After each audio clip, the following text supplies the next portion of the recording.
नमस्कार, कृषि जागरण के न्यूज बुलेटिन में आपका स्वागत है। मैं हूं मनीषा। चलिए जानते हैं अभी तक की कुछ खास खबरों के बारे में।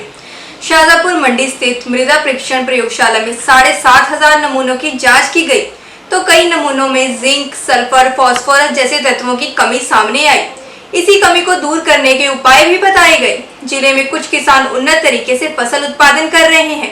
जो अधिकांश किसान आज भी परंपरागत रूप से फसल उत्पादन करते हैं, वे बिना किसी सलाह के उर्वरकों का अंधाधुंध खेती में छिड़काव कर रहे हैं। इंदिरा गांधी कृषि विश्वविद्यालय रायपुर के पोस्ट ग्रेजुएशन एवं पीएचडी प्रवेश के लिए 26 मई को प्रवेश परीक्षा सीईटी आयोजित की गई। पोस्ट ग्रेजुएशन के लिए रायपुर सहित अन्य जिलों में कुछ 9 परीक्षा केंद्र बनाए गए। पीएचडी के लिए 2 सेंटर भी थे।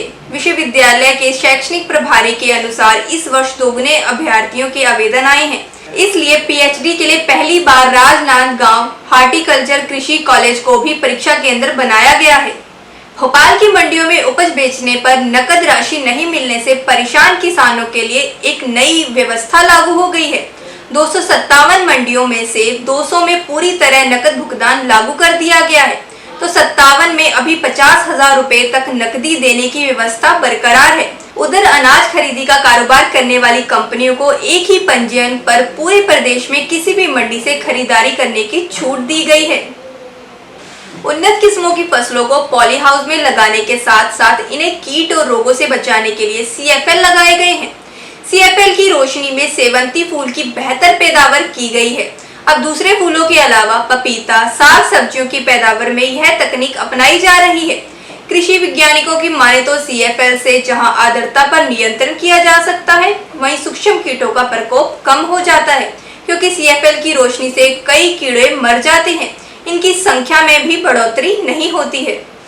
और अब जानते हैं कि क्या कहना है जैव प्रौद्योगिकी के विषय में कृषि विज्ञान केंद्र मेरठ में कार्यरत डॉक्टर रविंद्र कुमार का।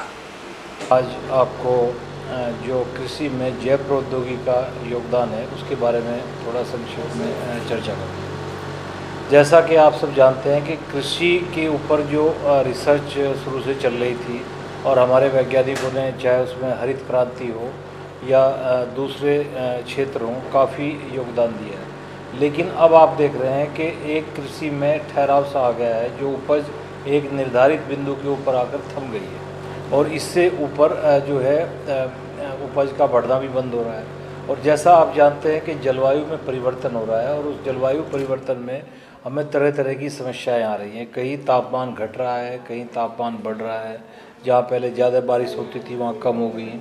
तो इस तरह की एनवायरमेंटल कंडीशन से लड़ने के लिए और जो यील्ड बैरियर जिसे हम बोलते हैं इंग्लिश में, उसको भी अगर तोड़ना है तो हमें जैव प्रौद्योगिकी की विधियों का जो है सहारा लेना पड़ेगा।